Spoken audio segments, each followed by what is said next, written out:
Assalamualaikum warahmatullahi wabarakatuh. Perkenalkan nama saya Mutiara Madani dengan NIM 09031182328013 dari kelas Sirek 3C Fakultas Ilmu Komputer Universitas Sriwijaya.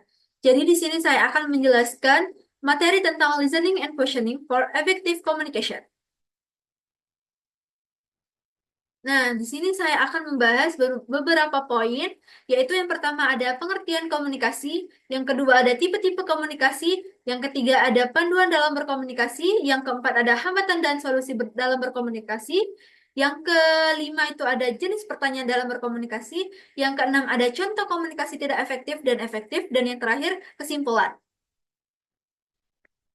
Nah, guys, kalian sebelumnya udah pada tahu belum sih apa itu komunikasi?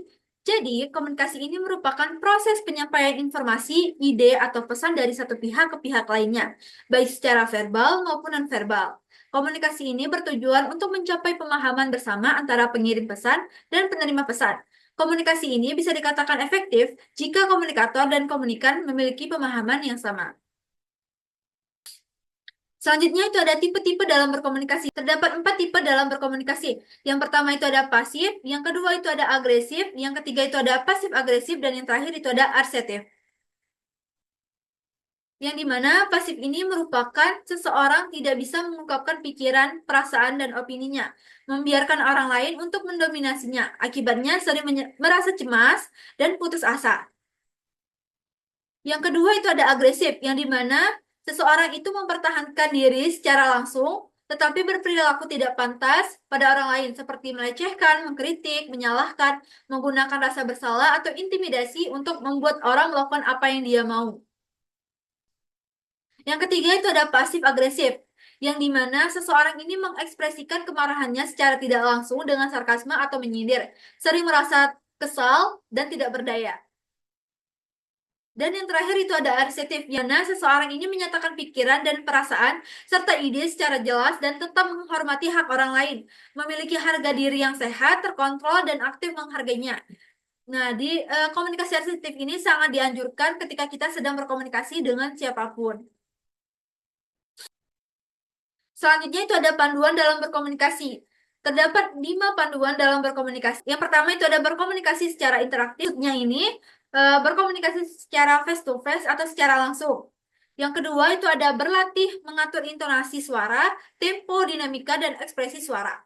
Ini maksudnya ketika kita sedang presentasi, kita harus mengatur intonasi suara kita agar tidak kecepatan atau terlalu lambat agar eh, audiens kita ini memahami apa yang kita sampaikan. Yang ketiga itu ada gunakan pilihan kata yang tepat, mudah diungkapkan dan dihafal. Maksudnya ini kita harus menggunakan pilihan kata agar mudah dipahami oleh lawan bicara kita. Yang keempat itu ada hindari penggunaan logat daerah dalam komunikasi bisnis. Maksudnya kita harus menghindari logat daerah dalam melakukan komunikasi bisnis. Ini agar kita terhindar dari kesalahpahaman antara komunikator dan komunikan. Yang terakhir itu ada mempelajari bahasa Inggris. Kita mudah untuk melakukan komunikasi bisnis dengan orang luar. Selanjutnya itu ada hambatan dalam berkomunikasi. Terdapat 4 hambatan. Pertama itu ada gangguan fisik. Maksudnya ini seperti suara di keramaian, bau-bau yang tidak sedap, itu bisa mengganggu konsentrasi kita dalam berkomunikasi. Yang kedua itu ada gangguan mental. Ini maksudnya ketika kita sedang berkomunikasi, jiwa kita ada, tapi pikiran kita kemana-mana. Yang ketiga itu ada prasangka. Sebagai contoh, ketika ada komunikator dan komunikan sedang berkomunikasi, si komunikan ini sudah mengetahui apa yang bakalan dibicarakan oleh si komunikator. Yang terakhir itu ada multitasking. Ini maksudnya ketika kita sedang berbicara, tapi lawan bicara kita itu main handphone atau melakukan aktivitas lainnya. Itu bakalan menimbulkan komunikasi yang tidak efektif. Nah, selanjutnya itu terdapat jenis pertanyaan yang digunakan dalam berkomunikasi. Yang pertama itu ada pertanyaan terbuka, ini maksudnya orang jawaban yang lebih rinci. Yang kedua itu ada pertanyaan tertutup, maksudnya berguna untuk mengkonfirmasi detail jawaban ya atau tidak. Terakhir itu ada pertanyaan probing, yang dimana maksudnya ini pertanyaan yang dirancang untuk menggali lebih dalam setelah jawaban awal diberikan. Dengan tujuan untuk mendapatkan informasi lebih rinci atau mengklarifikasi sesuatu. Berikut adalah video contoh komunikasi tidak efektif. Aku lagi ngerjain tugas nih yang disuruh dosen kemarin tentang algoritma shorting. Ya. Terus, jadi kamu tahu nggak gimana cara ngatur arraynya tuh biar bisa dia tuh terurut? Ya. Jadi gimana?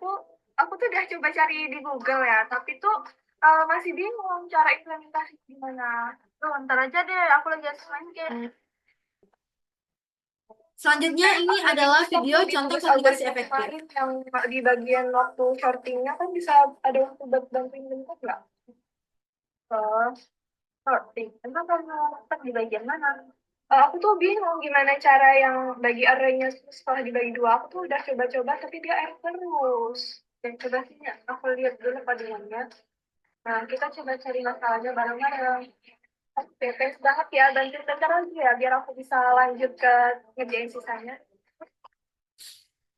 Nah, yang terakhir itu ada kesimpulan. Jadi, kesimpulan dari materi listening and questioning for effective communication yaitu komunikasi yang efektif melibatkan kemampuan mendengarkan dengan baik, menjaga fokus untuk menghindari gangguan, serta mengajukan pertanyaan yang tepat untuk memperjelas informasi dan memperkuat hubungan antar individu.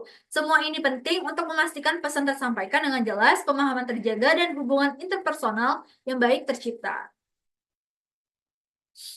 Sekian dari saya. Jika saya ada kesalahan dalam menyampaikan materi, mohon dimaafkan. Kepada Allah saya mohon ampun. Wabillahi taufiq wal hidayah. Wassalamualaikum warahmatullahi wabarakatuh. Bye bye guys. See you.